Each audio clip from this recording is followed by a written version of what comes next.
The ideas that gave birth to our nation are the ideas that our nation is resistant to right now, and we should talk about that all the time. In a world where narratives are shaped by corporations and gatekeepers, independent voices matter more than ever. Badlands Media brings together citizen journalists, researchers, and independent thinkers. The truth is triggering. Question the narrative. Explore the facts. It's authenticity, courage, resilience. Search for the truth others won't. It's not about being first or being right. The information war is changing. It's about being authentic. Embrace the friction. Embrace the friction. Shut the f*** up. Authentically antagonizing. Join the movement. I'm going to say how I feel. Follow Badlands Media. This is about the future. The Badlands. What are the Badlands? Explain those Badlands. That's a hell of a name.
All right.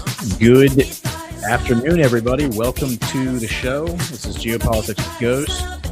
I'm your host, Gordon McCormick, the Ghost of Base Patrick Henry. This is Badlands Media, and today is June 19th, 2026.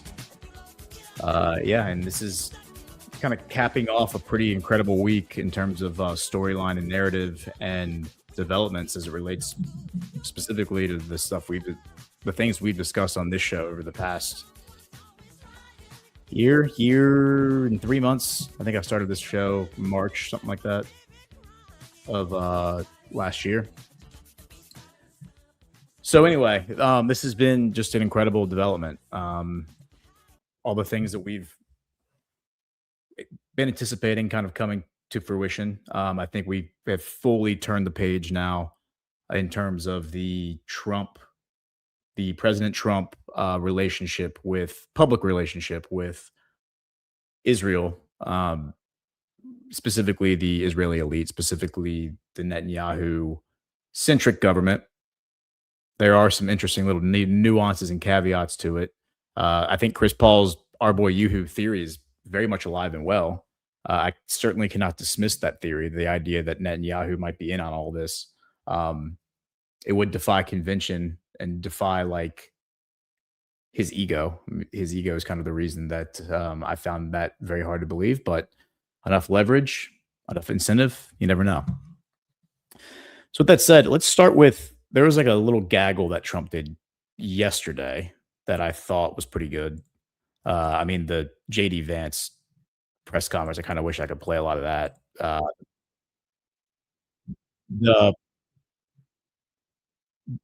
The press conference of the press conference of President Trump at the G7 the other day was amazing. Maybe I'll play a few of those clips. There are like very long 45-minute, hour-long press conferences. I wish I could just play all of them, like all the way through, because they were just full of great little tidbits, great little moments. All right, let's play this one. Oops, that's the wrong button.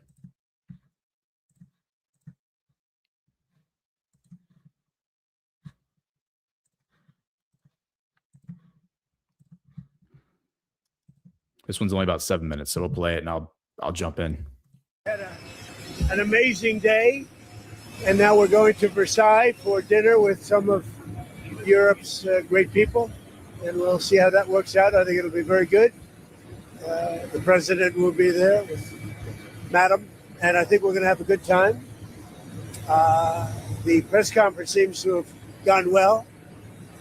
You shot your load pretty much, Steve, right? Pretty much. But going well. Seems like the agreement's very well undertow.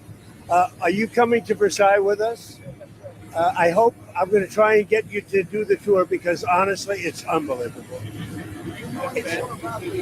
Say it? The Fed decision they held rates today. Did you see that? It's all right. Whatever. And it looks like they might even raise them later this year. It's not clear. Do you have any comment on that? It could happen. I mean, it's hard to believe. It just keeps the country down, So it's so unusual. Whatever. And it looks like they might even raise them. So, are you coming to Versailles with us? I hope. I'm going to try and get you Oh yeah, I want to hear. I think that was Ducey. I want to hear what he said there. to do the tour because honestly, it's unbelievable. Say it? The Fed decision they held rates today. Did you see that? It's all right. Okay, that was about the Fed, and I don't actually think that was It's Ducey. not clear. Do you have any It comment on could that? happen. I mean, it's hard to believe. It just keeps the country down, So it's so unusual. But we have a very good guy over there now, so I'm guided by what he wants to do. So he's referring to the Federal Reserve and their decision to keep rates where they are. They did this to Trump in the first term, like where they raised rates on him and they didn't bring the rates down. And it was the purpose, I think, was to damage his economic recovery, what he was trying to do with the economy. Now he has Warsh over there, who is the son-in-law, I believe, of Ronald Lauder, of Estee Lauder. He's the president of the World Jewish Congress. And that's significant given everything going on right now with Israel. It doesn't really say anything about Warsh. I understand that Warsh is pro Bitcoin, and has said some things that I've seen that are pretty based. The Federal Reserve, I think, is a major problem. I think it's one of the biggest impediments to our freedom and to our liberty, and it's what has destroyed this country as much as any other institution. And I don't see how we can coexist with it moving forward. So, how that thing is unwound, I don't know. I don't know how it will be unwound, but it needs to be unwound, and its power needs to be taken from it. And the financial markets need to be overhauled in a revolutionary way. I don't know how that happens and what that looks like, but what we're doing right now doesn't work. And it's very clear that it doesn't work. And on the news that the rates weren't going to change yesterday, it's like gold tanked, silver tanked, trillions of dollars wiped out in like 10 minutes from the markets. But the volatility, this has just been part of the markets for the past few months. So it could have something to do with what's happening geopolitically. It could have something to do with the moves that are happening geopolitically. It could have something to do with the, financial reset that we're probably going to be experiencing at some point. I don't know, but it could also be the bad guys trying to hurt Trump, right? And just hurting and manipulating the markets, because they're able to, the way the system's set up, they are 100% able to manipulate the markets, and they're able to use our pension funds to do that. They're able to use our own savings accounts to do that. So it's nonsense. It's our 401ks, all of that. It's nonsense, but it's how they've done it, and it's awful. Let's continue. Was this his first time? Yeah, I don't know. I saw a statement. It just came out. Do we have any clarity on when the deal will be signed, when the memorandum is said tomorrow, maybe Friday? I'd say 48 hours. 48 hours. Just be Dan. I'd say 48 hours. We haven't determined yet. It's in final form. We haven't determined. How long did you leave the U.S. military in the Gulf? How long will you leave the U.S. military in the Gulf? Good question. We haven't thought of it. We're really probably a while. It's a good place to stay. The question was, how long will you leave the military in the Gulf? I would say a little while. See how it all goes. I think it's going to go well. But we'll see. So I will see you guys at Versailles. Can I follow up quickly on something you said in the press conference? You said you don't mind Iran having ballistic missiles. Can you elaborate on that? I want to make sure we understand your position on that. No, I'm saying that if other countries have them, it's a little bit unfair for them not to have some. A ballistic missile is not the same thing as what we're talking about when we talk nuclear. But if Saudi Arabia and Qatar and they all have some, I would say in relative proportion, I think it's okay. That's what I mean. Okay? How important is it in the MOU, which just came out, that Iran commits not only to not pursue nuclear weapons, but also resolve the nuclear dust, as you call it? It's great. Much less important because it's very hard to get at that. I don't think anybody could get at it. We could get at it with great work and a lot of time. But the B-2 bombers and those great pilots, now you understand they did their job. So much less important than not having a nuclear weapon. What are you expecting tonight at the dinner? Is this kind of part of a long farewell to President Macron? No, it's not really for that. I think he's just honoring our country. And you have the biggest people from Europe, great people. You might have a list. You have a list of the people? Very impressive group of people. There was a hot mic moment at the G7 where the Canadian Prime Minister was talking to you about their Chinese car cap. And you said you like it. Can you comment on that? What? The cap that Canada put on Chinese car imports. You were talking about it with Carney. Well, what do you think of that? I don't know that I said I like it, but I could understand that. Yeah. Is that a cap? Would I rather see a cap than no cap? Yeah, I would. Okay, so again, the memorandum of understanding thing that Comedy made. He's going to Versailles. He has signed the memorandum of understanding. I'm going to let this play out to get any more comments from him. So he signs the memorandum of understanding. We're going to watch that video in a second. And then a lot of things happen. We're going to walk through the developments that happen after that. But I want to get to the ballistic missile comment because Trump is now speaking about the Iran situation in the terms that I wanted him to speak about this from the very get-go. And my own personal frustration with this whole process has just been the fact that we can't, as a country, have these open, normal conversations. We can't talk about things in rational, realistic terms because our population is so deeply brainwashed. We are the most brainwashed, the most propagandized, the most psyoped population in the world. You can talk about North Korea, you can talk about the Iranians, you can talk about whoever you want, but none of them have the level of media that we have. None of them have the exposure to screens that we have. None of them have the exposure to marketing and advertising dollars that we have. And entertainment and what have you. There's just not even a close second. You go to Europe and you feel like you're in a different world, like because the level of marketing and advertising that you're exposed to on a day-to-day basis is a fraction of a percent of what you're exposed to here in America. It just feels like a different place. And that's probably the place that's the closest to us in terms of, our society. But him saying this stuff, he's just being very pragmatic. The idea that he's going to release this frozen money. Okay, we'll play that clip here in a second. But let's talk about the ballistic missiles. Yeah, why can't Iran have ballistic missiles? You're saying that every other country can have ballistic missiles. You're saying that Saudi Arabia can have ballistic missiles. Turkey can have ballistic missiles. Israel can have ballistic missiles. Russia can have everyone can have ballistic missiles, but Iran, what does that mean? What you're saying is that Iran doesn't have a right to defend itself. It must sit there and be totally vulnerable.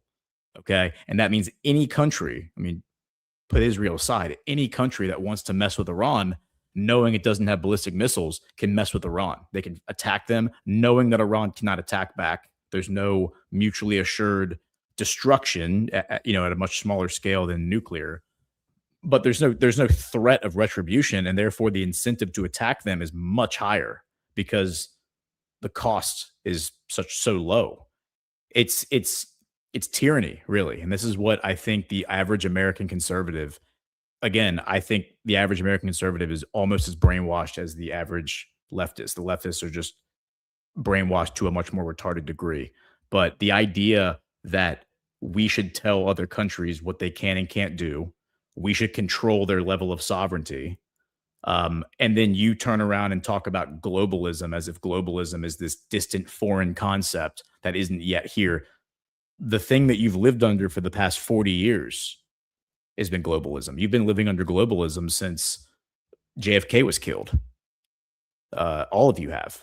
I've only been alive for 38 of those years, but all of you have lived under globalism. You sat there and you watched your own government send your manufacturing jobs overseas, right? And impoverish your nation. And there was nothing you could do to stop it. What do you think that was? That was globalism.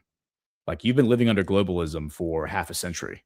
And yet we're talking about it as if it's this distant thing, this one world government that might be coming if we don't stop it. It's been here for a very long time. The idea that the US Treasury and the people who control it at any given moment can tell all these other countries, you better do this or we're going to freeze all your financial assets, because all your financial assets are in the central banking system, and we, the Federal Reserve, is at the head of that beast. We control the financial system, and so we're just going to freeze all your assets and you can't use our banking system anymore. Well, now with the development of technology, those countries now have an answer to that. It's called BRICS.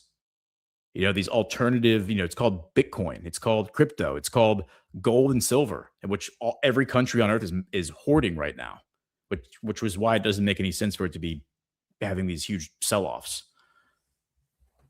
That's obviously being suppressed. So it's frustrating. It's just frustrating that we haven't been able to talk about this in clear terms. Now Trump is doing that. He's ripped the Band-Aid off. He's dropped the ruse that we've been living under for the past year and a half. It's all out in the open now. He's just talking about this stuff as a common sense of like pragmatist. And all of this hemming and hawing, well, these people are sociopaths, they're psychopaths. If you give them ballistic missiles, they're going to kill everybody. Hey guys, newsflash, they've had ballistic missiles for years. I came on this program the first time ever in June of 2023 when I made the comment about there being a war, but they were going to facilitate a war between Israel and Iran. They were going to say Israel needs to attack Iran in order to stop a nuclear strike. The next point that I made after that on that DPH episode was Iran doesn't need a nuclear weapon to destroy Israel. They have they have hypersonic missiles that can penetrate the Iron Dome. We've now seen that firsthand. That's now been proven multiple times over, multiple years. It's been proven during the Biden administration and then during this war. All they have to do is attack certain targets, certain infrastructure. If they wanted to, they could make the country uninhabitable by destroying their water management systems, their electrical generators, generating plants, their power plants. They could target their hospitals. They could target their government centers. They could target anything they want, because nothing can stop these missiles. And they haven't done that. They have not done that. They have targeted things. Now, if they did those things that I just laid out, that would be all those things would be war crimes. All of those things would be war crimes if they did that. But if they're as psychotic as everybody has said they are, they would have already done that before. So what they're talking about doing now is not stopping them from getting a ballistic missile. It's taking away the ballistic missiles they've already developed. Because the argument is, if we don't take away these ballistic missiles, they're going to be used against all of us. Well, then why haven't they been used yet? Nobody can answer that. And it's because we're being lorded over by sociopaths who have a very, very specific agenda, and they don't care about logic, reason, or pragmatism. They care about their system being preserved. And Trump is utterly destroying that system right now in real time and exposing all the frauds. And there are a lot of frauds in MAGA, and all of those people are being exposed right now. I'm going to play the rest of this. On Canada. Would the U.S. ever consider allowing Chinese cars? Well, we haven't. They pay over 100% tariff, so we don't have the problems that Europe has, or Canada. How long do you hope USMCA negotiations or review go on? Well, it's not something that's, to me, I think it's better without it, I mean, to be honest with you. I'm not a big fan of it. I liked it because it got us out of NAFTA. In other words, after 6 years, you had a clause that got us out of NAFTA.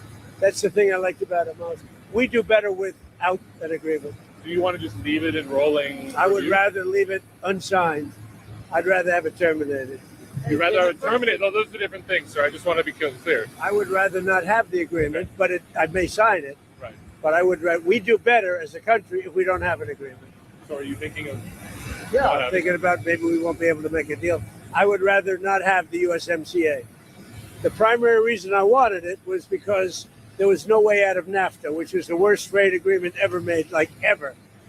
And they had no termination. And it was very hard to get USMCA for that reason.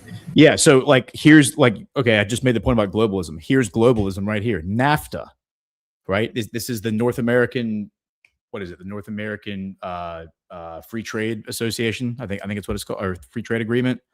These are the mechanisms that were put in place decades ago to control the way that goods are exchanged between countries, in that case, specifically in North America, Mexico, the United States, and Canada. And that thing was rigged to gut your economy so that cheap crap could be brought into your country and all of your retail stores, your small businesses would be run out of Dodge and then replaced by slave labor from the third world, which is exactly what happened. I mean, that's globalism. It's been in place. It's why you have dilapidated, poor towns all over America. You have dilapidated, poor cities. Look at Detroit. I mean, Detroit looks like a city that has lost a war. So it's just the fact that many Americans aren't even, and not even Americans, many people in MAGA aren't even aware enough to have a conversation about this because they are so brainwashed into believing that the system they've lived under their whole life is synonymous with the American flag and synonymous with the American spirit and synonymous with American greatness. It's not.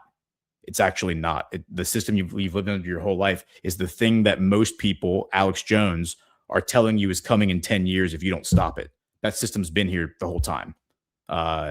Maybe at a certain point they were going to drop the veil and just go full-blown 1984. The system's already been here. And I had a 6-year close. Who would have thought I would have been here in the 6 years? They got it 6 years because they hoped I wouldn't be here. My term was supposed to be over with. So on top of everything else, it comes to, I would prefer not having an agreement, but I'm open to doing it. We'll see what happens. So as of now, it's just going to stick around for 10 years. You're okay with that? No, it's not sticking around. It'll be terminated. In other words, after a decade. It expires. Yeah, in a decade. It expires. Yeah. I prefer that. I I view it as possibly expiring immediately. In the first paragraph of the Iran memorandum, it says no use of force, but also no threat of a use of force. You talked about bombing Iran if they didn't comply. Is that a threat? Would the Iranians see that as a if they don't come through? Is it a threat that we bomb? You can call it whatever you want, but it'll probably happen. Thank you. I will see you at Versailles, and you're going to go back and tell the New York Times you're going to change your whole way of life. Okay. Do you see the 60 days as a hard deadline for final agreement? No, I don't. Could take long. So you could extend. You could extend this phase. I don't view it as hard. No. You don't think of it as a hard deadline? Just as long as they're behaving, I really don't care. Did you talk about Greenland, sir? Who? Greenland? Did you talk about Greenland? No, we didn't discuss it. Not at all? I should discuss Greenland. Does Ukraine now have the advantage on the battlefield? What's the situation? Well, they're doing pretty well. Russia's a big country, much bigger military, but they're doing pretty well. They're holding their own. They have great equipment with our equipment, don't forget, but they're doing pretty well. Are you going to send in any more U.S. military help? Well, they pay for it. Yeah. I send it to Europe. Europe pays for it. NATO pays for it, unlike Biden, where he gave $300 billion worth of equipment away. On Russia, what are you going to do about that? Sanctions on Russia, like the oil waiver? Yeah, I may put them back on. Yeah. I wanted to make sure that oil stayed as low as possible. Now that the oil price is way down, when you see those numbers, but it's way down, I may put it back on. Okay? Thank you. Okay. So let's go now to Versailles, because that's where he was on his way to. So this is from the White House, and here's Trump signing the agreement.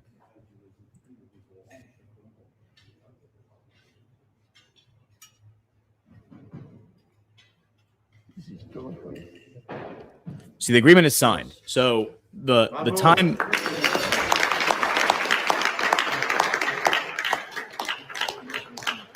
And again, the messaging on this has been extremely confusing They've been like, it's been, and a lot of it is the media's fault. The media is trying to muddle this whole thing and confuse the hell out of everybody. Because they were acting like the thing I've seen it reported in so many places that JD Vance is going to Geneva on Friday to sign this deal, right? And that there was going to be a big photo op, and it was that's not what JD Vance was going to Geneva today to do, which he's not going anymore. We're going to get to that. The deal was originally signed on Sunday. Both Trump and JD Vance said that digitally. It was digitally signed on Sunday. And then this signing in Versailles is like the symbolic ratification, doing it in person, on television, whatever. But I mean, the deal has already been signed on Sunday. Okay. And then the Strait of Hormuz opened up. That's when Trump said on Sunday that the Strait of Hormuz is now open for business. Iran has come out and said that 5 million barrels have been shipped through the Strait of Hormuz. And this is where it starts to get a little confusing. Again, like the messaging here is just is all over the place.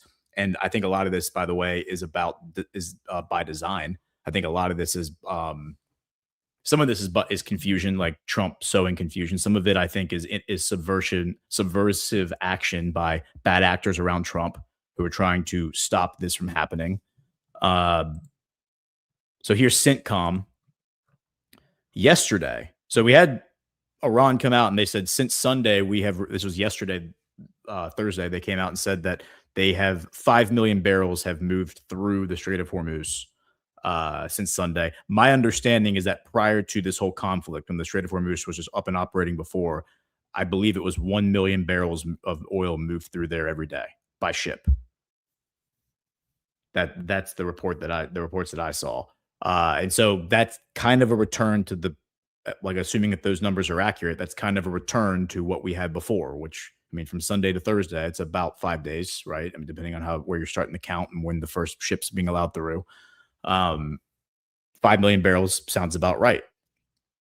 But CENTCOM then comes out yesterday and they say today, this is posted, it was last edited at 1:25 p.m. Eastern time yesterday. It says, today, U.S. forces lifted the blockade on all maritime traffic entering and exiting Iranian ports and coastal areas. In accordance with the president's direction, American forces are not impeding the transit of vessels to or from Iranian ports. All U.S. military blockade enforcement efforts have ceased. Our great naval ships will remain in the general area to make sure that all aspects of the agreement are adhered to, obeyed, and in full force and effect. So it's possible that maybe some ships were being blocked before yesterday and only some ships were being let through.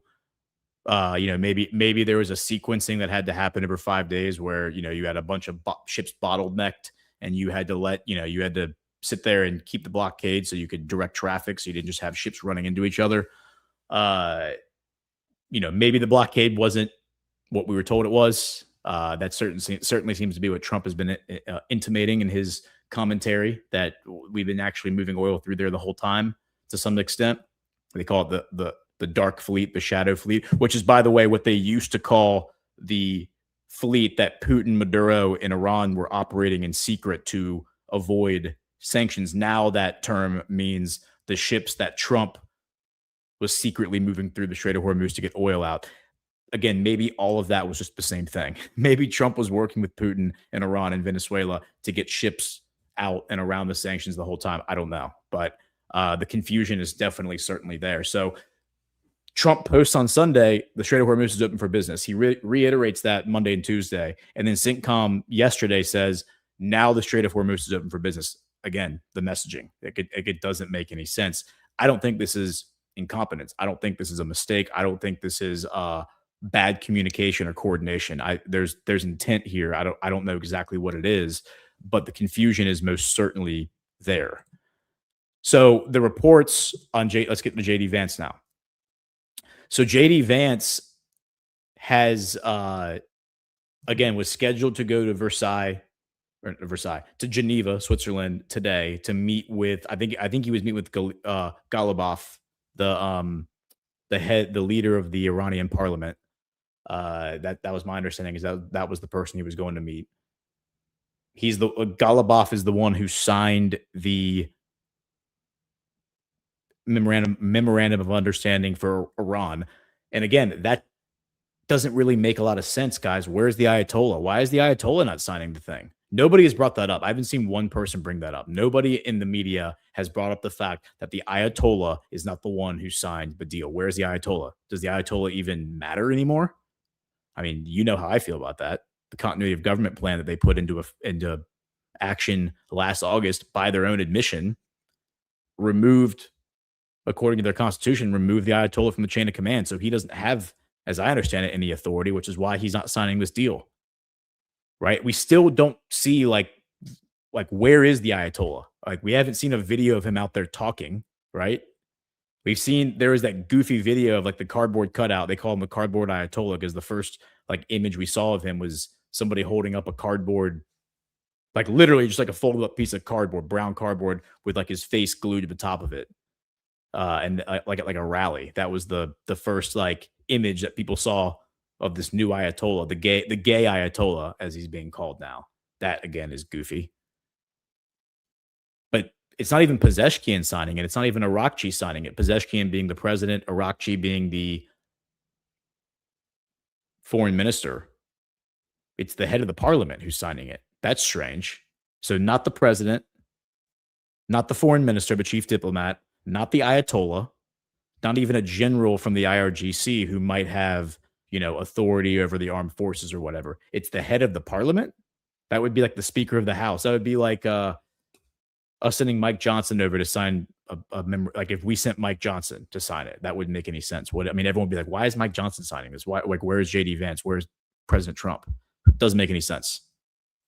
So before we get to that meeting between JD Vance and this Golubov guy being canceled, JD Vance comes out yesterday and he does a press conference, and I really wish we could play the whole press conference because there were a lot of great little sound bites from it. This is from the White House podium. Listen to this specific one. There were a lot of different good ones, but I'll play this one. What I will say, and this does bother me, is that you've seen people within Bibi's cabinet who have come out and attacked the deal, and in some ways very personally attacked the President of the United States. And I guess my message to them would be twofold. Number one, Donald J. Trump is the only head of state in the entire world who is sympathetic to the nation of Israel at this moment in time. And he happens to be the head of state of the world superpower. If I was in the cabinet of the Israeli government, I might not be attacking the only powerful ally that I have anywhere left in the entire world. And the second message I would give to some of those cabinet members, Bibi, to his credit, has not gone down this path, but to some of these cabinet members in Israel who are attacking the President of the United States, the other thing that I would say is that over the last 3 months, 2/3 of the defensive weapons that have protected your homeland have been built by American hands and paid for by American tax dollars. The problem for Israel is not Donald J. Trump. And anybody in Israel who thinks their biggest problem is the President of the United States needs to wake up and smell the reality of the situation that country is in. Thank you all. Wow. Again, I have to really emphasize the significance of what we just saw. Because we just saw the vice president come out and speak about Israel in ways that we've never heard really any American politician, any seated American politician speak about Israel. I mean, sure, you have like the bomb squad. They'll you know, hoot and holler and scream about Israel as it suits them. But anyone of real consequence has never spoken about Israel that way.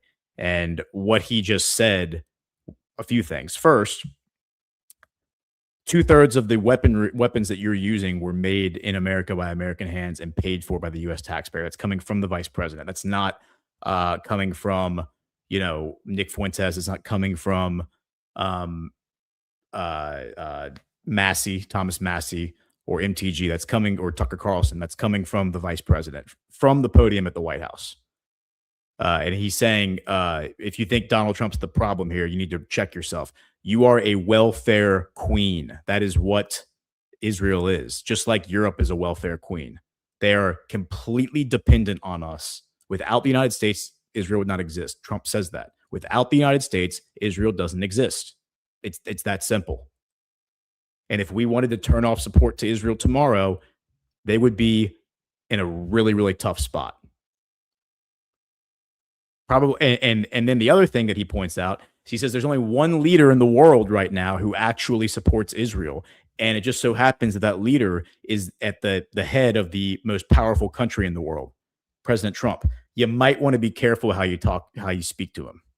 You might want to get on your hands and knees and start groveling and begging for his attention instead of getting up there and pounding your chest and acting like you're going to dictate to us how things are going to happen. No, you're not, actually. This is what I voted for. I voted for that kind of rhetoric directed at Israel. Not because I want to see Israel destroyed or I want to see, more conflict or anything like that, but because I'm sick and tired of these Israeli politicians treating us like we're the junior partner, like we exist to serve them. That's not how this works. I personally think we shouldn't have a relationship with Israel. That's my personal opinion. I think Israel has we've sent them hundreds of billions of dollars, probably even more than that, over the course of their lifetime, like the 78 years they've existed, however long it's been, 79 years, whatever it is. We've given them enough. We've given them countless weaponry. We've defended them. Yeah, I think it's over. Like, we should sever the relationship. If they want to be friends with us, they can, get in line with everybody else and demonstrate the benefits of being friends with them, being partners with them. But we've given them enough. We don't owe them anything at this point. We owe them nothing. Okay? And for the people who want to say that we owe them things because of their religion, just realize you're just as much of a religious zealot as you claim the Iranians are. And you're arguing from a position of emotion and of religious zealotry. And we're looking at this from a pragmatic, geopolitical, realistic standpoint of like what makes sense for us as a country. We need to balance our checkbook. Okay, we're $38 trillion in debt, and our financial system is probably going to collapse because of that. We have bigger problems to worry about than, as Ash calls it, that wretched desert. And I would agree with her on that. So we're done with Israel. And I think JD Vance just laid it out right there. He just said it as clear as day. And I have no doubt he's speaking from the podium at the White House. This is not a podcast. This isn't on, him getting in a car during a gaggle or at some, conference somewhere. This is him speaking from the podium at the White House. If you don't think President Trump sent him out there and said, you go tell those Israelis, they better watch their fucking mouth when they talk about me. If you don't think that was the message given to JD before he went out there, that is exactly what I think was said to the vice president before he went out there. Go tell those Israelis they better watch their mouth when they're talking about President Trump. Not that I think he needs to be told that. I think he gets that. I think we all feel that way. How dare you, Mark Levin, speak about President Trump the way you've been speaking about him the past couple of days? How dare you? Like, these people are ingrates. They're total ingrates. Nothing will ever be enough. We could destroy ourselves as a civilization, giving them everything we have, and they would still come back and pick our corpse clean of everything, of whatever else we have after we were dead. Nothing will ever be enough for them. They are the epitome of a spoiled, rotten brat, of a welfare queen. When you see these neighborhoods of these welfare neighborhoods where they go and they loot the stores during the riots, right? That's Israel. That is Israel to a T. That is their government to a T. That is how their government behaves. They're totally ungrateful. I'm not talking about the common people. I don't think at this point I need to put that boilerplate disclosure on anything. Obviously, when we say a country's name, we're always referring to their government and how their government behaves, including Iran, including the US, including Europe. I'm not going to sit here and mince my words because of that. But that is what Israel is. They are those people looting the Walmart during the riot. And the Walmart is the United States. It's over. It's done. We're not doing that anymore. But from their perspective, it's not over, because they still have the whole diaspora. They still have the AIPAC. They still have their influencers. They still have a representation in our media landscape, in our political landscape. They have representation, and they are going to leverage that representation to reclaim what they think is rightfully theirs. And again, this is about natural incentive, right? A cornered animal. If their worldview is that without the help of the United States, the aid of the United States, that they would die as a country. And that was the argument that was presented to JFK when he asked, or when he demanded, that AIPAC register as a foreign lobby. AIPAC's argument has always been, we don't need to register as a foreign lobby because we are Americans. We are American Jews who support Israel. And because we are Americans, we don't need to register as a foreign lobby, even though everything we lobby and ask for is for the benefit of a foreign nation. And so the argument was, Mr. President Kennedy, if you do this, Israel will lose its influence, its control over Congress. And if we lose that influence and control over Congress, Israel is going to be destroyed because they won't get the money and the military equipment that it needs to defend itself.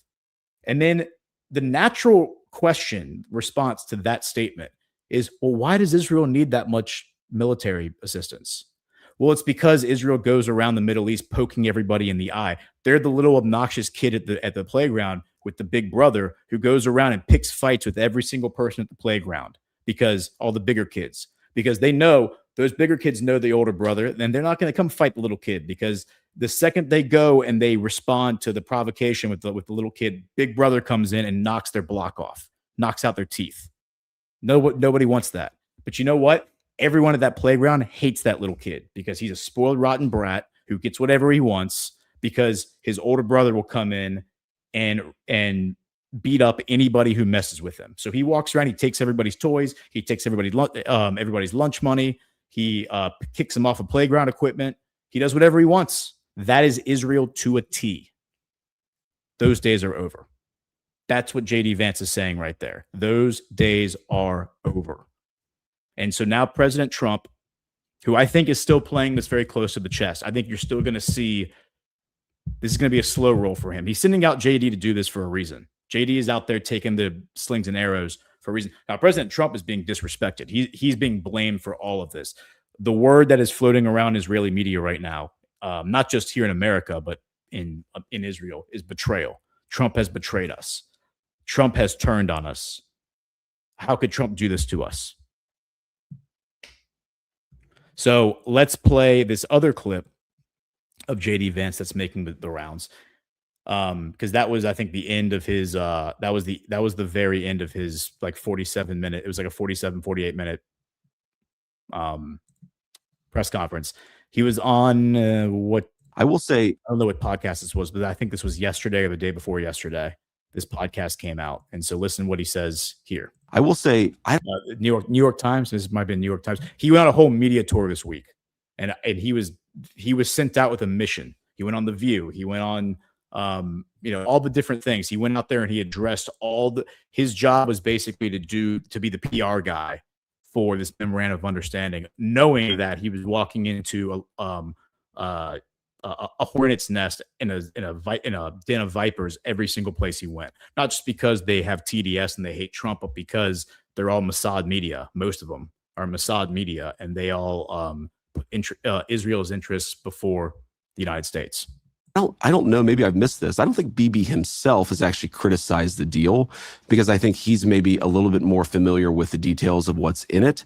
But yeah, you've seen people in their system, Ben Gavir and Smotrich, who've attacked the deal. And I guess my response to them would be, what is your exact proposal? And, you're a country of 9 million people. You can't just kill your way out of solving every single national security problem that you have. Look at what we've accomplished. I will say, I don't know, maybe I've missed this. I don't think Bibi himself is actually. Okay, so interesting things happening here. He's absolutely right. This is how Israel has behaved every single time they get into trouble. They just they shoot first, ask questions later, right? They blow up a building, and it's like, oh, well, that building was actually full of civilians. Yeah, sorry, our bad. There's a terrorist in there. Trump said that the other day. He's like, you can't just blow up an apartment building because you think there's a Hezbollah guy in there. Like you're killing a lot of people who aren't Hezbollah. And then guess what happens? Their families and their neighborhoods and their communities start to hate you and support Hezbollah. So all you're doing is creating more Hezbollah supporters this is the argument I made at the very beginning of the Hamas war in 2023. I said, every bomb you drop on Gaza, you're creating more Hamas fighters. It's just human nature 101. Nobody wanted to hear it. Everybody said that's, Hamas propaganda. No, it's actually like common sense. Just like if I were to roll tanks into your neighborhood and start blowing up your neighbors' houses, you would probably pick up a gun and fight me. And if you wouldn't, I would call you a coward. And I would say you're a loser and a coward and definitely not a patriot. If you're going to let tanks roll into your neighborhood and kill all your neighbors and blow up all your houses and you're not going to fight them, you're what history would call a coward.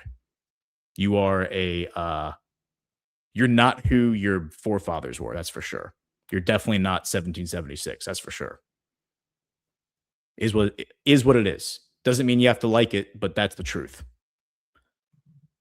Now JD Vance is saying, yeah, you can't just kill your way out of everything. You can't just kill everybody in the room and start over every single time you don't like the way things are going. You can't just shoot everybody in the head and then say, yeah, we're going to start over. No, it doesn't work like that. And then what's interesting is he's now identifying specific characters. Smotrich, Ben Gavir. These are people that we've talked about for years. These are people that I've been writing about for years. And the reason that I've been writing about them is I found, once I started learning about the internal politics of Israel 3 years ago, 2.5 years ago, I realized the dynamic that was at play there and how there was this like very, very radicalized zealot group that had been put in power by Netanyahu. And it was a time bomb. It was only a matter of time before that group turned on the United States, first of all, and then number two, also generated enough animus within Israel where you would have infighting inside of Israel politically. The caveat, though, that's interesting that JD Vance lays out here is he says Netanyahu hasn't done this yet. So he's actually he's wrapping Netanyahu in bubble wrap right here, and he's giving Netanyahu some narrative shielding here. And this is why I would say that the Chris Paul theory of our boy Yuhu, it's still there. Like that theory is still very much alive and well. But it puts Netanyahu in a very, very tough spot because what does he do? Clearly, you're losing the support of the Trump administration. As a team, you're losing the support. Israel is losing the support of the Trump team. They're still openly saying we support Netanyahu. He's our guy. Netanyahu needs that support, or he needed that support before, in order to remain in office because he has an election coming up in October, right? And everyone in Israel, as Trump will always tell you, loves Trump. Everyone in Israel loves Trump. So if they love Trump, then you want Trump support in order to stay in office. However, that is now changed because the Likud party shut down an advertisement. This was 2 days ago from the Times of Israel. Likud party said to scrap election ads highlighting the Netanyahu-Trump ties in the wake of the Iran deal. Party officials assessed a rapport with U.S. president wouldn't boost PM's chances in the coming election and made decision even before a deal was finalized, unsourced report says. And then it just goes on to explain that because of the Iran deal and because they have polls out there. We don't believe polls generally, so I'm not going to sit there and say, oh, well, this poll says, I think it was like 89% of Israelis think that Israel lost this war, and that only 11%, something like that, feels like they won. All polls are fake and gay, so I'm not going to sit there and say that that's accurate. But everything that I've seen from like the influencers and all of them, that seems to be the sentiment, that they don't feel like they've won this war. They don't feel like Israel is stronger now than it was before it started. They don't feel like the Ayatollah and the IRGC has been defeated, even though there's no evidence that the Ayatollah is even alive. Yeah, and so as we move forward now, the question, it's going to become interesting. Is Trump respected in Israel the way he was before all of this? Because even these influencers who are out there talking about how awful this deal is and how unhappy they are with it, the smart ones, Laura Loomer is one of them, but some of the other ones that are smart are saying, I'm not going to trash Trump. Trump has done more for us than anybody else has done more for Israel than anybody else. I'm not going to trash Trump. I don't like this deal, though. They're allowed to have an opinion on that. Like, that's fine. They're smart enough to know it's not time to throw the baby out with the bathwater yet. We just need to animate the populace and get the villagers upset, because we need to communicate to our constituency, meaning the Christian Zionists, that this is bad for Israel and Israel's now in a bad spot. If the Israeli people turn on Trump, and it feels like a lot of them are, like a lot of the electorate are, the ones that are politically engaged, then Netanyahu's calculus is going to change. If he's not being controlled, if he isn't our boy Yuhu, right? The our boy Yuhu dynamic, as Chris Paul presents it, is that Netanyahu is read in on the arc of this plan, right? That he is helping Trump do this to Israel. And that could be true. That doesn't mean he wants it to happen to Israel. He could be getting leverage to do it. There's a lot of different ways to control somebody. The premise that I've always presented is that it's game theory, is that understanding Netanyahu's incentives and what he wants and the challenges he's up against, including these felony charges, manipulating him and laying out carrots in front of him to lead him down a certain path, right? So he goes a certain way. That's how I've seen this unfold. However, I think we're actually probably going to get an answer on that, on whether or not he's being controlled by Trump based on his behavior from between here and October. Because if he continues to support Trump as Trump's popularity in Israel crashes, that'll be indicative that Chris Paul was right and that he is being controlled by Trump, like, directly. Because his party, like his security cabinet rather, does not support Trump. They are openly out there insulting Trump. That's what provoked JD Vance to make that comment that we just played from the White House podium. And then you also have the opportunists, the political rivals. They're coming out and they're attacking Trump. Really, they're attacking Netanyahu. A lot of them aren't even putting this necessarily on Trump. They're saying Netanyahu is weak for allowing Trump to push him around the way he's being pushed around. And they're trying to provoke Netanyahu, I think, into doing something stupid. So Netanyahu, really, there's no winning play here for him. The only thing he can do to save face inside of Israel is to go back to war and to basically say, thanks, Donald, appreciate everything you've done, but we got to do what's best for Israel. That's kind of what he's been coming out and saying he's doing. The only thing we've seen him say is that the memorandum of understanding achieves all the goals that they had going into the war, which was Iran not having a nuclear program, right? That was one of their big goals. And then the opportunity for with the 60-day period to negotiate other things like the ballistic missiles, the nuclear dust, enrichment in general, right? The release of this money that's been frozen. And then, of course, the regime change aspect. The regime change is off the table. That's not happening. I think everyone understands that at this point. There's not going to be a regime change. Although Mark Levin's still calling for us to arm the people in Iran so they can go kill their leaders. It's definitely not going to happen at this point. If anything, I would think the Iranian people probably look at their leaders and they're like, damn, you just negotiated this ceasefire with Trump and Israel, and you stood your ground. If anything, they probably have more support than they did before the war. But again, I would argue that maybe the people who are in charge running the country are, as Trump has said, are not the same people who we thought were running the country a few months ago.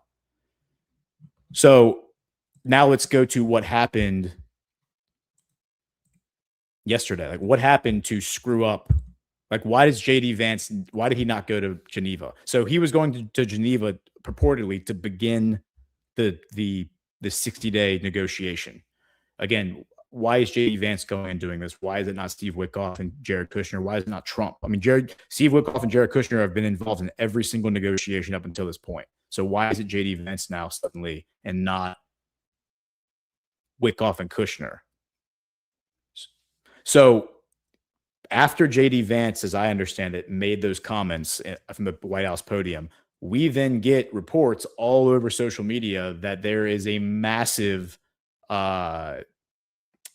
invasion force moving north of the Litani River and deeper into Lebanon to basically conduct a new military operation. And I have a map here that I will pull up. Hold for processing.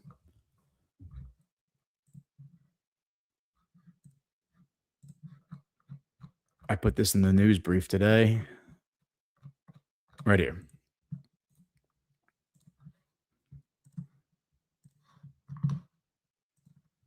Okay, so the red is where the IDF occupies currently. And so what Netanyahu and his zealots have been saying since the announcement of this deal this past weekend, what they've been saying is like, we're not backing, we're not pulling back. The Iranians' expectation is that this land is going to be given back to Lebanon, right? Israel's not going to annex it. And then Netanyahu and his friends have come out and said, we don't feel safe doing that. This is going to become a security zone. That's where this is going to go. This area that we have claimed already through this exercise, we're going to keep it as a basically like a buffer, like a security zone, kind of like the DMZ between South Korea and North Korea. This is going to be our buffer. So what happened last night is that, again, this began as reports online, and I always kind of ignore that stuff because who knows if it's true or not. When you have a lot of different accounts all saying something's happening, a lot of them are just getting this information from one another. But the reports were like there was intense fighting north of the Litani River, that Hezbollah and the IDF were engaged in very, very close quarter combat, that something like anywhere from 4 to 6 Makarva tanks, which is like the tank that the IDF uses, have been blown up, and that there were massive armor columns, like lines of tanks moving into north of the Litani River with armored bulldozers, and the bulldozers were going to be used. You know, these are bulldozers that have armor on them that the IDF uses to demolish buildings, infrastructure, obstacles, like enemy fortifications, what have you. And so if they're bringing bulldozers, they're like they're not just setting up a forward operating base. They're coming in to destroy stuff. That's the point. And then we get, and you can see on the map here, this map goes all the way up to this Ali Al Tahir Ridge. So this area that they moved into last night was Nabatia, which is this city right here, this town right here. And Nabatia is considered like the Hezbollah stronghold. This is like one of the main centers of operation for Hezbollah.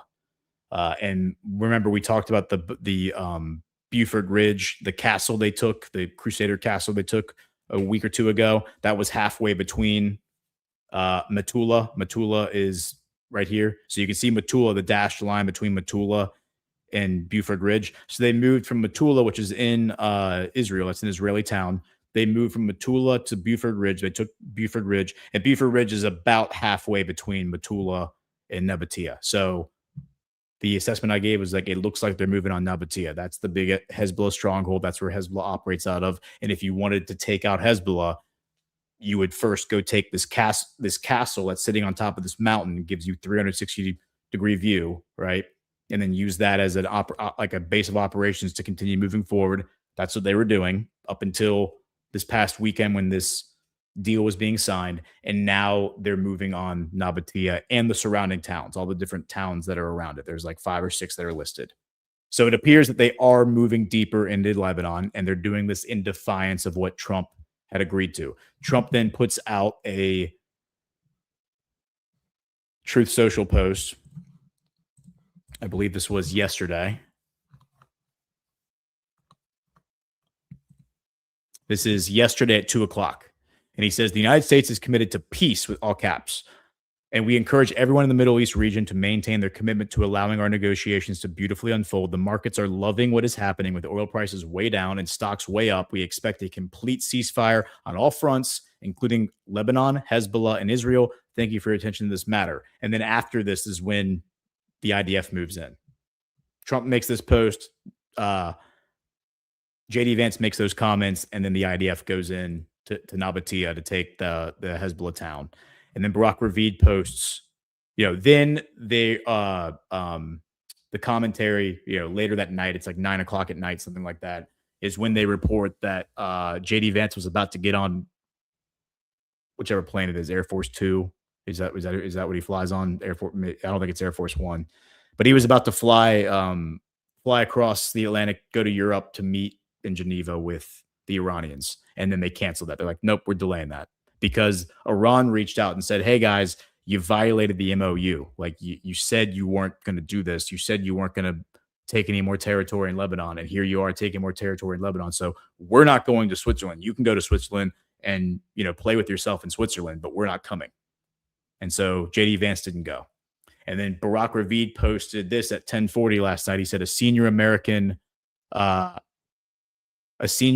official told me that one of the reasons for postponing the trip might be Iranian claims regarding the situation in Lebanon. This was at this point in the night, we had not gotten any confirmation from Israeli media that something was happening. We'd just gotten all these reports from various social media influencers, which you cannot trust, that there was this massive attack happening and there was this huge major battle occurring deeper into Lebanon than where the IDF had been before. And so then this morning in Israel, this was 8:15 a.m. local time, which would have been like 1 a.m, midnight, I think, Eastern time, something like that. They say the IDF says it struck Hezbollah targets overnight in South Lebanon, 16 reportedly killed. The Israeli media said it carried out strikes overnight and this morning on Hezbollah operatives and infrastructure across southern Lebanon. The attacks were in response to repeated violations of the ceasefire by the Iran-backed terror group, the IDF says. Lebanon state-run news agency said at least 16 people were killed in the Israeli airstrikes. The figures do not differentiate between civilians and combatants. And then we get this from, where is it? It's the Haaretz article.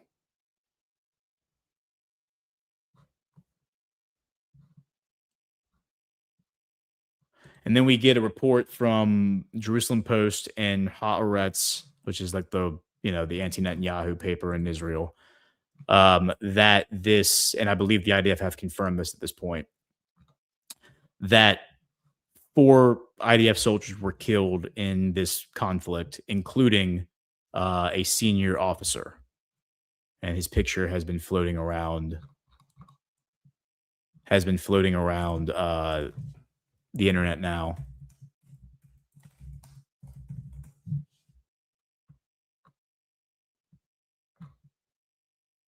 What happened to that story? That's very strange. Well, we're just gonna move on from that. But yes, they have now confirmed that these 4 people have been killed, and that basically confirming that there is a fight happening. And then now they have this story from the IDF, or from the Times of Israel. Yeah, here it is. I'm sorry. Now the IDF, I'm sorry, the Times of Israel are now reporting on it.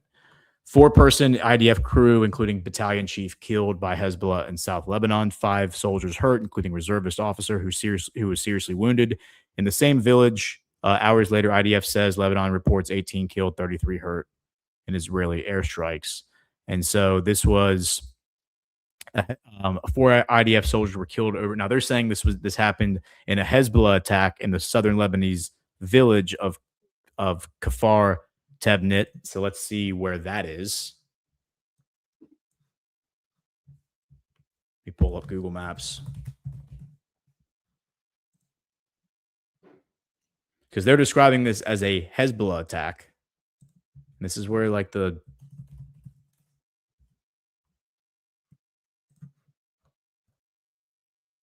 So yeah, so there you go. So it's right there. There's Nabatia. Here's Kfar Tebnit, right? If we go back to this map, let's get our bearings here. Here's Metula. Okay, so there's Metula, which is the Israeli town. And then if we go back to this map,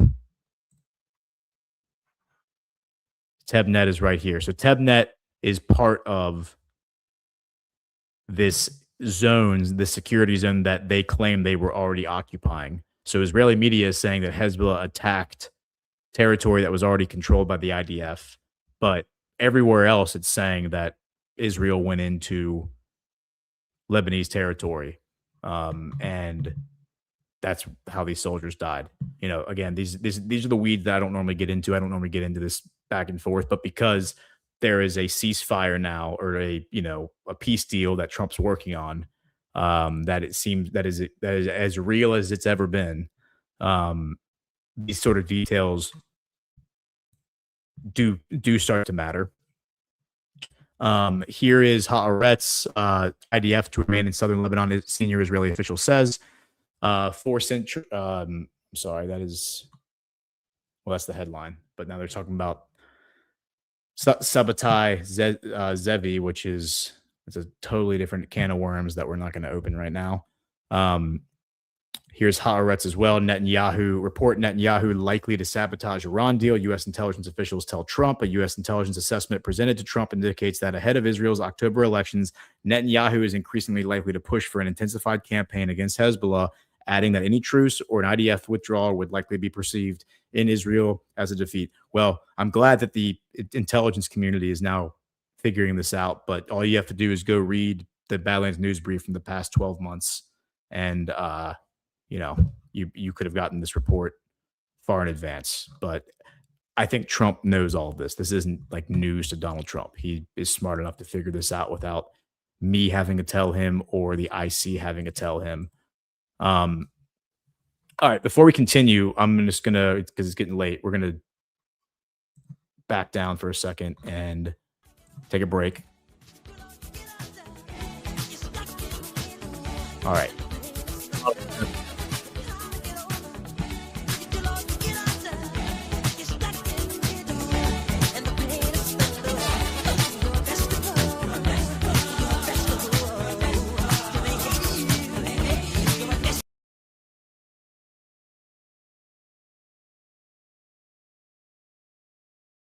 What is that? What is that? This is a smoking hot manly can. We got the Crawdads Classic 3-pepper gourmet hot sauce, the sweet and spicy pickles. Oh yeah, the ghost pepper peanuts. Go ahead, have a handful. Ghosts aren't even real, dude. Yeah, I love these cans. Kids got it for me for Father's Day. Yeah, I'm just gonna use your bathroom real quick. Yeah, bathroom dude. stuff, you know.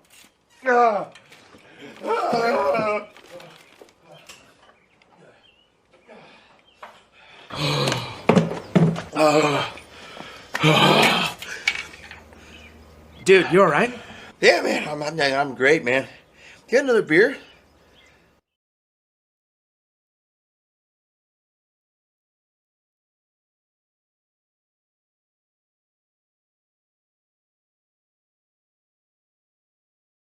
Hey there, Earthlings!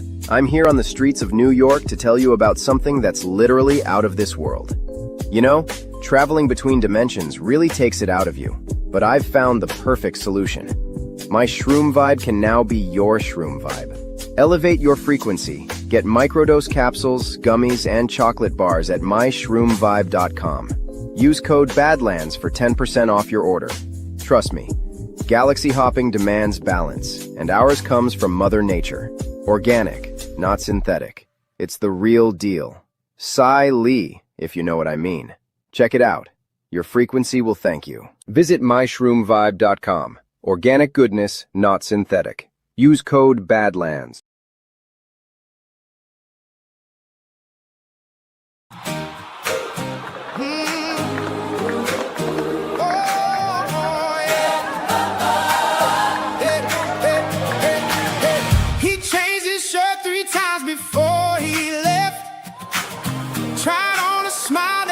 Everybody saved.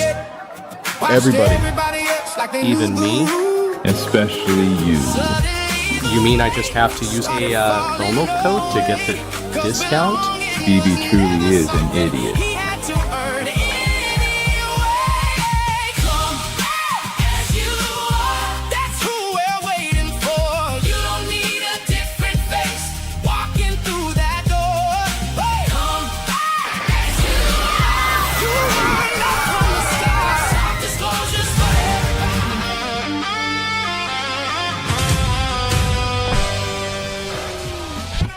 life, fellas. What year is it? Soft disclosures for everybody.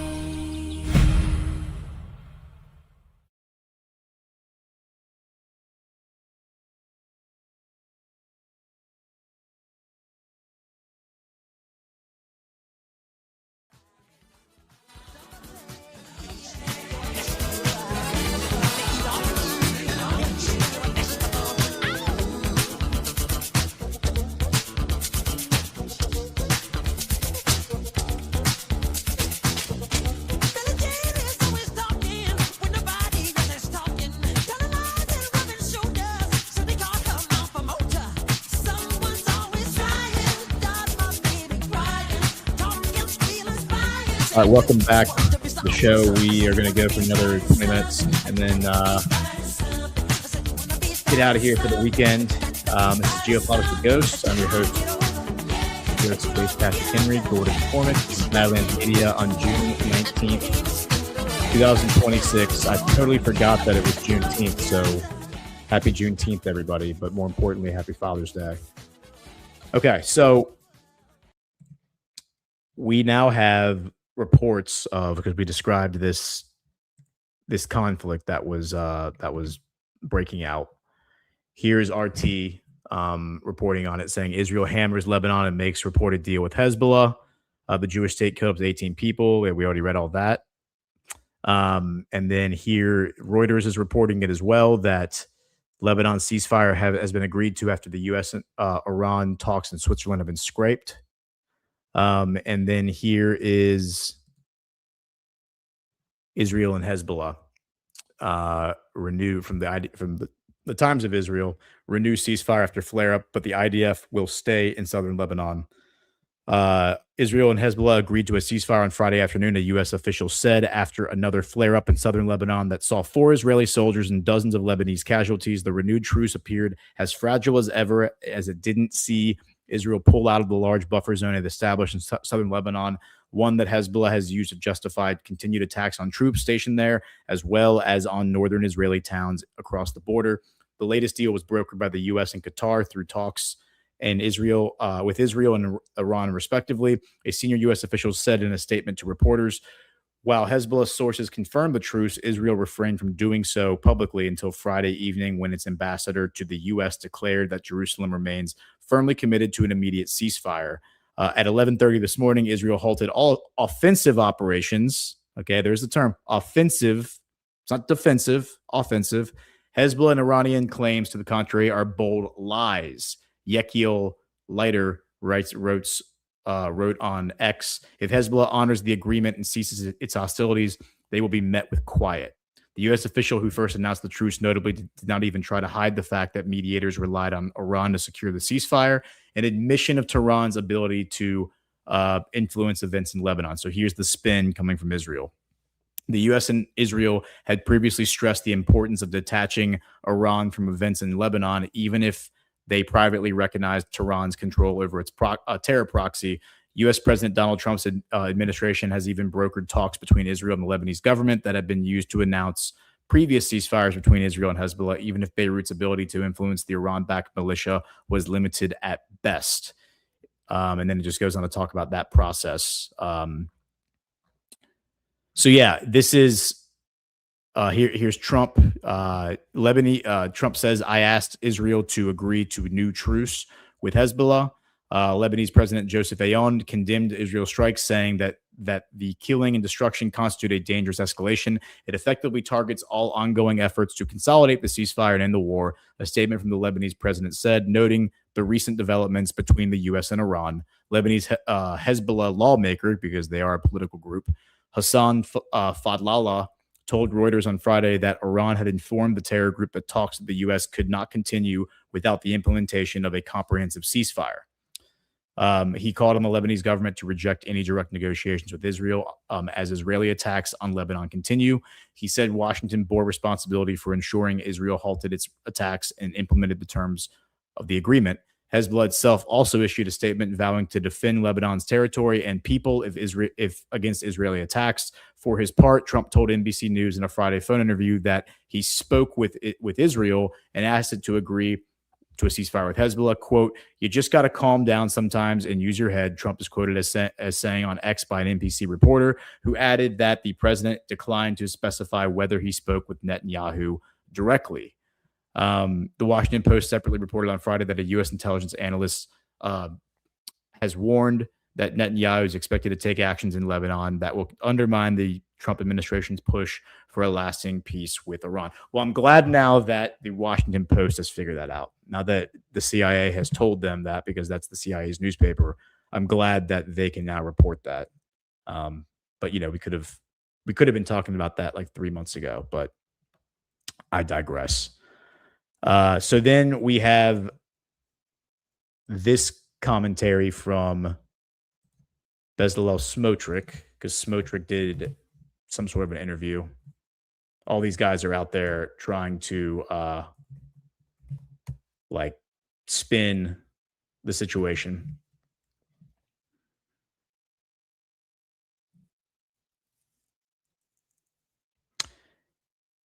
And so he says right here, this is of course in Hebrew, so I'm going to read you what he says. He says, there is no war in the Gaza Strip, but look how it looks then. We have dismantled their form. There's never been such a thing. True, we have not yet put Hamas to the limit, but we have been in power for 60 years and are already approaching 70% of the Gaza Strip and destroying all the terrorist infrastructures there. And everyone understands what this means. And we have international legitimacy for the fact that there is no reconstruction without denuclearization. None of this makes any sense. So what will remain is ruins. In the end, there will be immigration from there because there is nothing to look for there in the nearby shore, and the security of the residents of the South is 1,000 times better than it was in the same thing in the North. There is no such fundamental root treatment in the South that we are doing now, ever. And if the result is that Hezbollah beyond the Litani, by the way, is battered and bruised. Yes, then he goes on to talk about Hezbollah being battered and bruised across the Litani River. And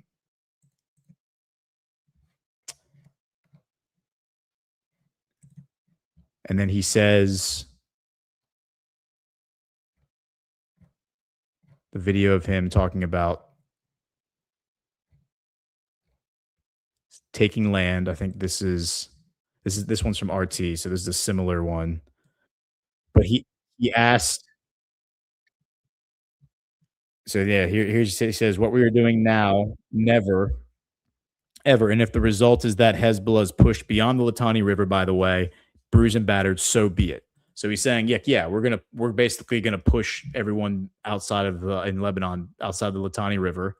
And the other clip that is out there is him saying that he told Netanyahu to take the land. That we need to send a message to the rest of the Middle East that if you mess with Israel, you're not going to you're going to lose your land. And so right here. Okay, so this is a 1 minute clip. Let me silence it and read it to you. Sorry, I wasn't sharing my screen, guys. Okay, so he says, if we are breeding this war and there is no purpose at all south of Litani, and that the IDF remains in every run, this is one story. The Litani is a possibility. This is a possibility. I certainly think that the war should end. And by the way, this is my argument with the prime minister. I want it to end also with a political narrowing of the expansion of the borders of the state of Israel to the borders of a defense zone. Yes, because the borders of the Syskapo, I don't know what that is, are not the borders of a defense zone that will be drawn with a pencil that does not take into account the translation here is awful. That does not take into account the topography. I want in Gaza, and I want I think it also illustrates the price of error and the loss to our enemies. This is what he understands. Every time when the consummate comes and counts how many slaves, the rabbi tells him, listen, nice, it's not interesting because we measure it like that, because For us, every person is a world. It's not we are shocked by every fallen fighter. They don't value life. They don't care how many you killed. Don't measure the achievement like that. The worker must first be practical on the ground. There is security. There are no terror. There's no tunnels. There are no bases. There are no villages to hide in. Okay, they are not close to us, but you also want to burn the price of a loss in the Middle East. This is the part. Take territory. This is my argument with the prime minister. Everyone then tells me that I'm a political Zionist. I have no sentiment for the land. I told him, leave the sentiment for the land. Okay, talk about the sentiment of burning the consciousness of a victory for you and the price of a mistake and a loss for the enemy. Don't deal with me. Whoever deals with me changes painful and irreversible prices. Yeah, so the translation there is a nightmare, but from Hebrew. But basically, what he's saying is that we need to make we need to make it clear to our neighbors that if they attack us, we're going to take everything from them. We're going to slit their throat and take all their property. That's basically what he's saying, which is an interesting argument, because I think the argument has always been with Hezbollah, and this is also with Iran. Hezbollah is not the government of Lebanon, right? The people of Lebanon are living under the oppression of Hezbollah. So we need to go into Lebanon so we can liberate the people of Lebanon from Hezbollah. So if Hezbollah is not the representative government of Lebanon, as they claim, then why would they punish the people of Lebanon, the villagers there, for the actions of Hezbollah? I thought the argument before was that we're going to go in there and liberate these people from Hezbollah. It's like Laura Loomer. I mean, here's Laura Loomer right here, and Loomer says, Loomer is now calling for censorship. She says that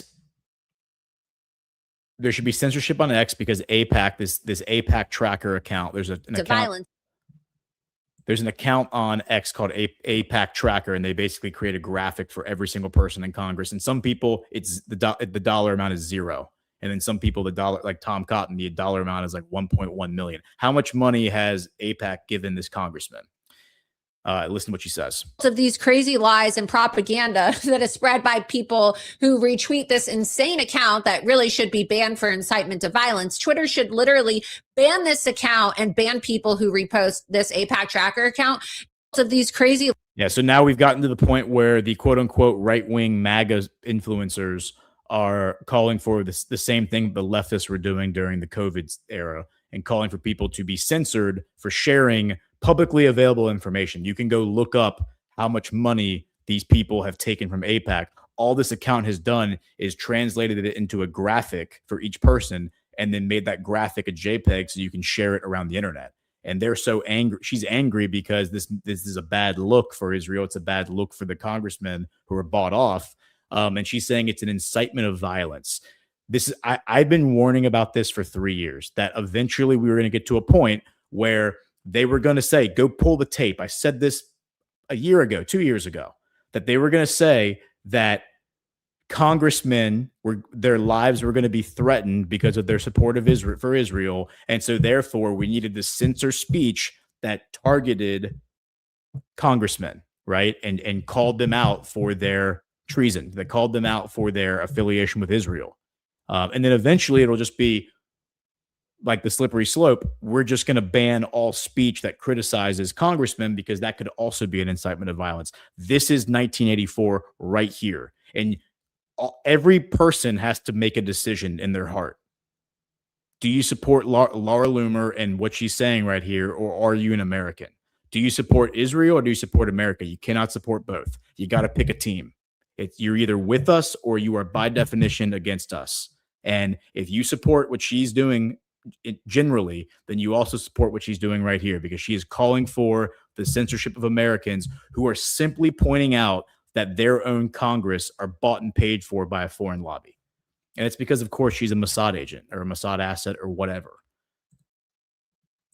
Okay, so now let's go real quick to, we're going to wrap up with this story.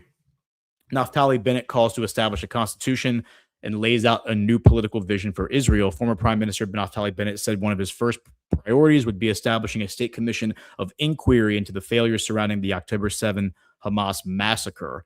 Former Prime Minister Naftali Bennett presented this vision for Israel's future on Thursday ahead of the upcoming elections, calling for the establishment of a constitution, quote unquote, in the spirit of the U.S. Declaration of Independence, end quote, in outlining plans for his government if elected. Speaking at a Jewish International Connection Israel event in Jerusalem, Bennett addressed an audience of English speakers and took questions about his plans for the country. Quote, "We're going to address some of the biggest problems we're facing: cost of living, education, crime, crazy housing costs, our international standing, and security above all," Bennett said. Bennett, who leads the Together Party, is one of the leading figures in the opposition bloc seeking to replace Prime Minister Benjamin Netanyahu in elections scheduled to take place no later than October 27th. Bennett said one of his first priorities would be establishing a state commission of inquiry into the failures surrounding the October 7 Hamas massacre. And there's a picture of him with Yair Lapid. They have merged their parties together. This was back on May 12th. Yair Lapid is a center-left politician. Naftali Bennett is a self-described hard right-wing politician. So the right and the left coming together, and that's why they call it the Together Party. Quote, "After such a colossal failure, the bereaved families and all of the state of Israel deserve answers to ensure this will never happen again," he said. He also explained that he planned to create a constitution for the country that would establish that would be established, quote, "in the spirit of the U.S. Declaration of Independence." Interestingly, they don't have a constitution right now, or anything like that. Bennett pledged to, that's because they're a socialist government where the government basically just controls everything. Bennett pledged to reverse legislation advanced by the current government that he said enabled Haredi draft evasion. Quote, "We'll cut benefits to draft evaders and direct them to those who serve. Incentives work. We'll start seeing our Haredi brothers with us in the IDF," he said. He said a government led by him would make the rehabilitation of northern Israel a national priority amid the ongoing threat and attacks from Hezbollah. Bennett spoke on his plans to lower the cost of living. All right, this is the most important quote, I think, from this whole article. Quote, "Prices are high for one main reason. We don't have real competition. We'll break up monopolies, cut regulation, and open the market to imports," he said. We don't have real competition.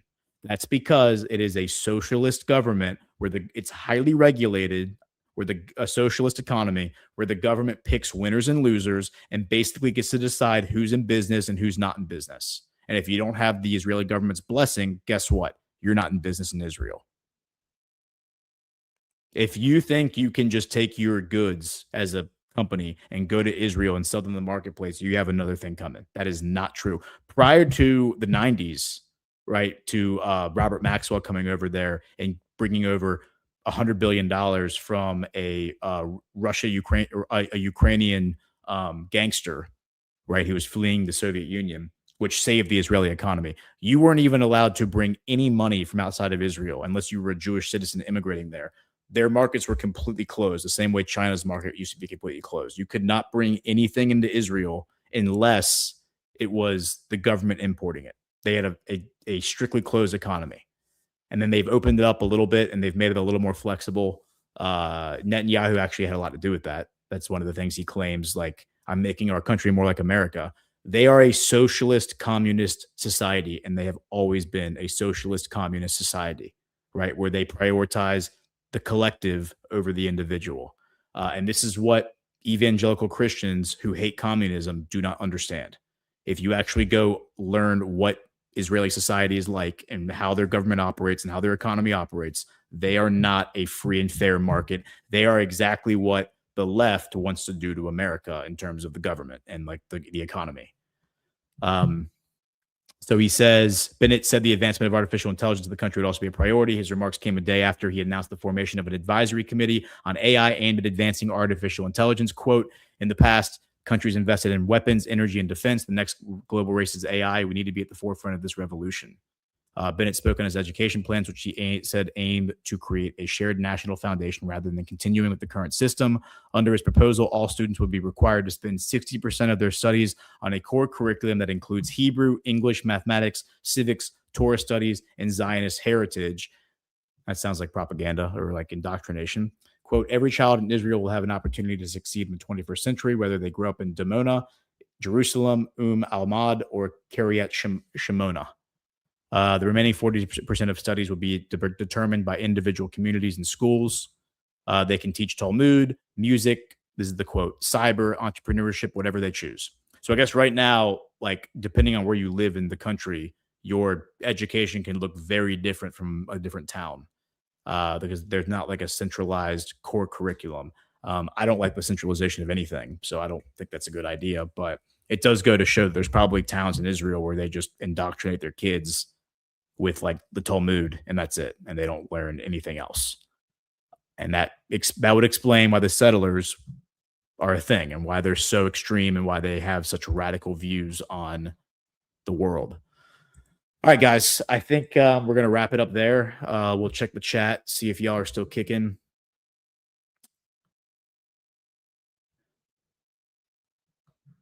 Bread Hour, Ghost lumped Europe and Israel together on Twitter, and it made me mad. None of the welfare goes to people of European heritage. It all goes to foreigners and Jews. Bread Hour, that might be true. But again, these like justifications, these rationalizations for why what we're doing is not like we shouldn't be mad about. I know this isn't the point you're making, so I'm not trying to pick on you here. But, you know, whenever I talk about, for the past 10 or 15 years, when I talk about how corrupt our government is and how the thing needs to be torn down and rebuilt, the response that I would get 10 years ago during Donald Trump's first campaign, when Donald Trump was talking about how awful everything was in the American government, the response that I would always get from people who didn't really like Trump, they kind of liked MAGA, but they didn't like Trump. They would always say, but there are a lot of really good people in the government. There's so many nice people in the government. And because there are all these really nice people in the government, you can't say the government's corrupt. You can't say the government's evil. You can't say that the government needs to be torn down and rebuilt. Why not? Like, so we're saying that we're going to tolerate bad behavior, evil, corruption, because there are a couple good apples in the basket. Europe is a welfare society. They don't produce energy. They don't produce, they don't manufacture anything. They don't manufacture much of anything in terms of raw goods. They make high-end luxury items. They produce food for themselves. And then they have a very, very strong tourism-based economy. But other than that, they receive welfare from the United States, like constantly. They are defended militarily by the United States. We basically subsidize their society so that they can then give all of their citizens free healthcare and free college. And we pay for that as the United States citizens because they don't have to fund a military defense budget or anything like that. We pay for that for them. So my post this morning was, we are entering the age of tough love. And Israel, Europe, all of them, like, they're not going to suckle up the teat of America anymore. And I was responding to Maloney, who was making, she was mad at Trump for something that Trump said. And she said, Italy will not beg. Italy will never beg for anything. Well, all of Europe begs. They're beggars because they aren't self-sufficient. They don't produce anything of worth outside of tourism and high-end luxury goods. Everything else that they make, they can't even make enough for themselves. They have to import everything. They have to import energy. They have to import raw goods. They have to import construction materials. They have to import all that stuff because they don't make it themselves. So they need to figure it out because they are currently our social welfare queens. That's the term I use to describe them. Europe is a welfare queen society. Israel is a welfare queen society. Without the subsidization by the United States, Europe would not exist the way it does now. And by the way, for the past century, we have underwrote their entire civilization. We have defended their borders. We have done everything for them in terms of providing them with comfort, right? And how did they respond to that? Well, they opened up the door and they let the third world into their country. And now their countries, their cultures are all being erased. And I get that the common European man and woman is not to blame for that. I get that. But that still doesn't make it our problem, because the problem with that argument, the altruism behind that argument, is that we somehow have a moral obligation. And in the Bread Hour, I'm not saying that you're making this argument. I'm saying that notion, that sentiment is then used by the next person, the slippery slope premise. The next person comes in and uses your argument and says, because, these poor Europeans, are being oppressed by their government, we have to go in there and save them from their government. We have to spend money on NGOs, on welfare programs, on, a military invasion, whatever it is. By the way, that's the argument that Laura Loomer has been using on Iran. We need to go into Iran, boots on the ground, and go liberate the Iranian people from their oppressive government. No, we don't.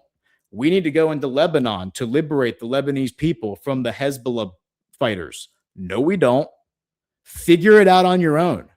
Figure it out.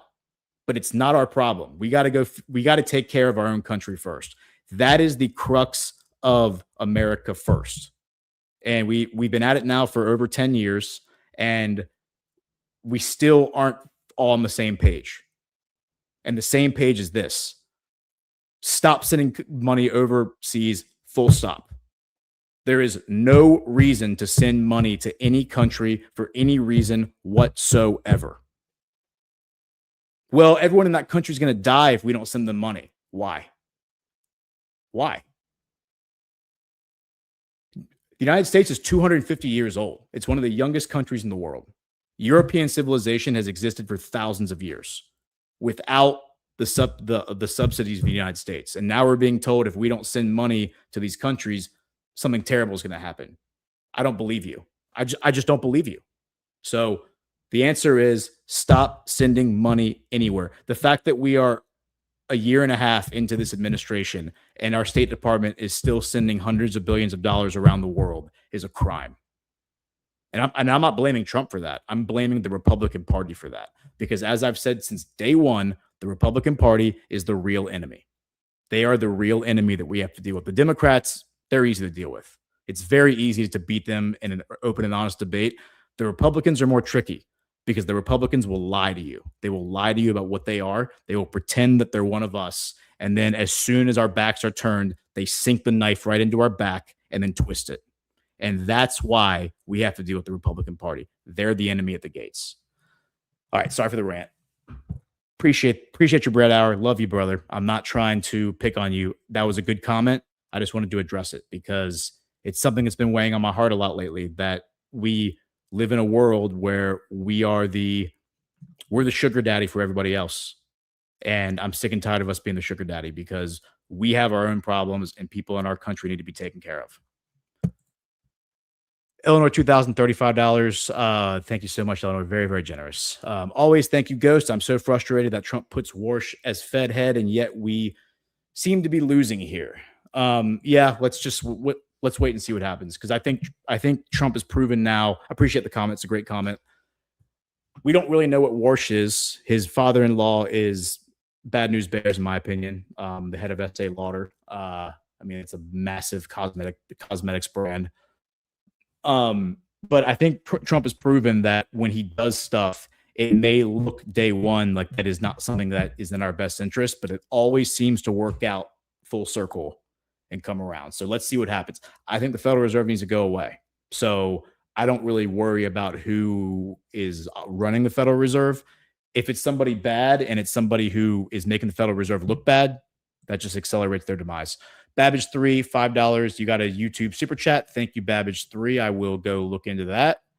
And then we have a Sleep State. Great show, Ghost. That was a Bitcoin. That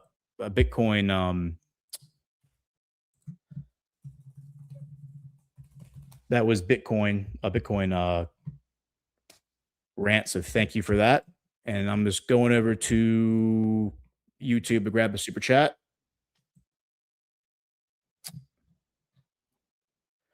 All right. Heather Jones 1 just saying hello and thank you, Gordon. Happy Father's Day. Thank you, Heather. That is very kind of you. Happy Father's Day to everyone. We're going to get out of here now. I'm going to go start the weekend with the kids. Y'all have a great weekend and we will see you here next week. Gart next week, badlandsmedia.tv/events.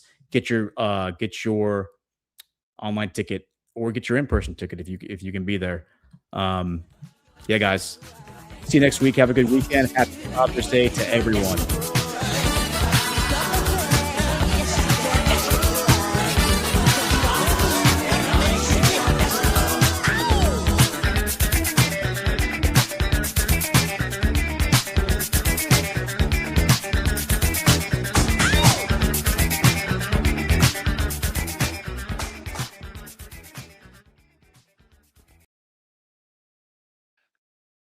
Thank you so much for joining us, and don't forget to hit the thumbs up on this video. And a special thank you to all of our advertising partners. Please remember to shift your dollars to support those businesses that support Badlands Media.